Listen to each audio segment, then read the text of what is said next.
The most amazing part about this building is it was built at the same time the Scottish Rite Temple was built right up the street. What they did, these are 16 individual towers that are in this building, and the brick itself is 27 inches thick at each location.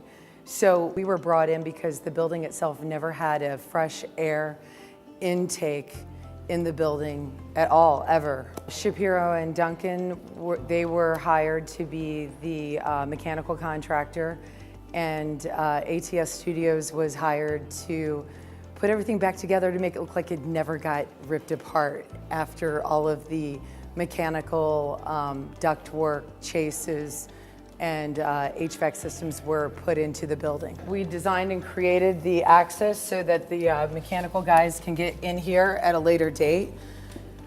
But we had to take all the historic wood apart, put it back together, and then we had to kind of stage it and make it look like it wasn't a construction site during the same process. And it was gonna probably just look like this obnoxious duct that was gonna be in the middle of this plaster. And this is really not a joke. We kind of designed it on a napkin. We were just sitting here going, okay, look at these flutes, and then look at these flutes, and then look at, and we just drew it up and we came up with this design. It was so well done. I found out later on that the CEO was down here, one of the second in charge, and we were fitting the sheet metal in behind the ductwork. But he literally was about ready to have a heart attack because he thought we were ruining the historic plaster. This door was never here. We cut through this entire wall. So this is just one of those individual 16 towers that are in the building that we were able to find access to put mechanical in. Once you come into the rotunda, you can appreciate, we had more penetrations, duct penetrations here.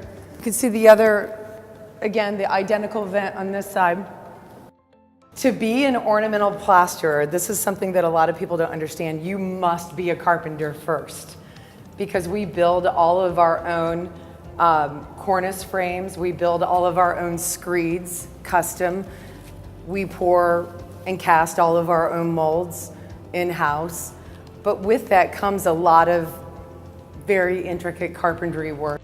Just to kind of give you an idea, these holes were very large for them, and so we had to do all the faux plaster.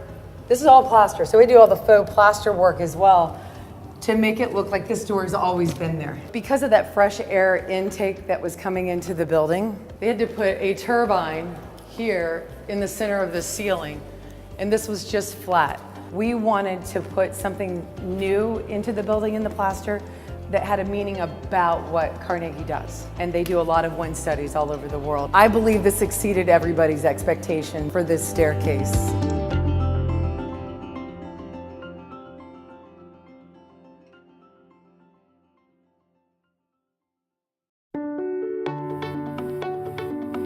We are at the U.S. Capitol here. MCW bid and won a complete redo of the House of Representatives audio system. Every single microphone, every single speaker. There was 700 some speakers that we replaced on 3 different kinds of speakers. It was technically a 4-month project, but we had to work around the schedule of when they were going to be in session, and we started in March pre-wiring. Working in the evenings, starting at 10 o'clock and working till about 5 in the morning. We technically had 4 weeks in August where we had to take down the complete older system, but we couldn't take it down until the new system was ready, because there always had to be an audio system available if anything happened. So it was a very challenging project. We redesigned as we went. Because of the historic nature of the building, there wasn't cable pass, and we could not create cable pass. It is a complete failover system. So that was a big challenge, to be able to wire everything up twice and make sure everything worked. Do you have any drawings, Tom? No drawings.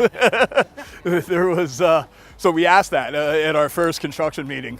We brought the engineer, the project manager, and myself, and we sat down and we said, okay, we know where all these speakers are supposed to go because they gave us a furniture plan, but we need drawings of the building. How are we going to get our cables there? Where is this located? There's no drawings. You walk with us, we'll show you. And we really had to find somebody that had worked there for years and ask them, hey, if we need to get 20 cables from here to here, what are your thoughts? So it was a difficult project. Logistics were very difficult, but we had a lot of help. Eddie Boris did an amazing job, and all our technicians, very selfless. They worked incredibly weird hours, and there was a lot of missed family time in the month of August to pull this off. And we did it, and we recently provided support for the State of the Union address, and it went great. And we were very happy and very proud to put our name on this project.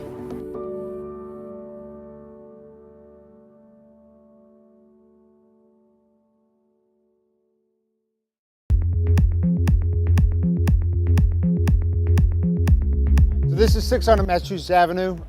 The glass and glazing subcontractor was Couples. They're a sister company to Enclose. The field forces were all Enclose personnel. The system is made up of a custom curtain wall system on this side of the job. We also have punch windows on the east side, or the west side, and the south side of the project. This side of the project has a lot of ins and outs and corners, a lot of horizontal mullions. The design is for this side of the job to match the rest of Massachusetts Avenue, kind of the more modernized buildings. What you notice when we get to the south side of the project is it's more to match the older construction of Chinatown, more brick and masonry and punch windows, and there's a Chinese frit on the glass on that side. All of these curtain wall units are 2 stories, so we had a mobile crane all around the site. We did not use the tower crane. It's a 12-story office building. What we consider the first and second floor to be the storefront, and then the curtain wall system that repeats goes all the way up.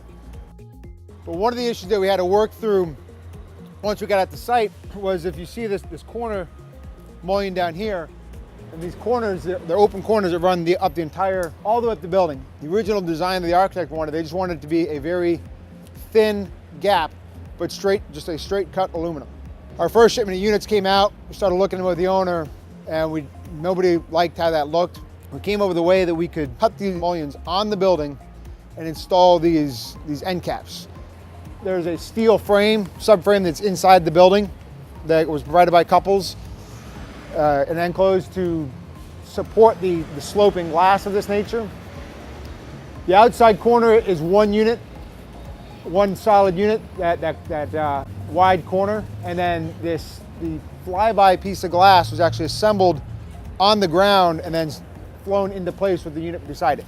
On the entire south side of the job, this is where the glass changes. Instead of it being a lot of horizontal mullions, a lot of corners, now we have these 2-story, sunshades that are also incorporated into the 2-story units. The sunshade can actually withstand the weight of a man standing on it, and make sure that when they're window washers, if somebody stood on it when they're swinging the building to clean it. Just like on the outside, you have these thin reveals. The architect wanted to have a very low profile look for the glass, and I want to see more glass than metal. One of the big challenges was making sure that the entire bottom was perfectly level. When they build a building, they build it to own it for long term, so they have extremely high pride in their buildings and extremely high level of expectations.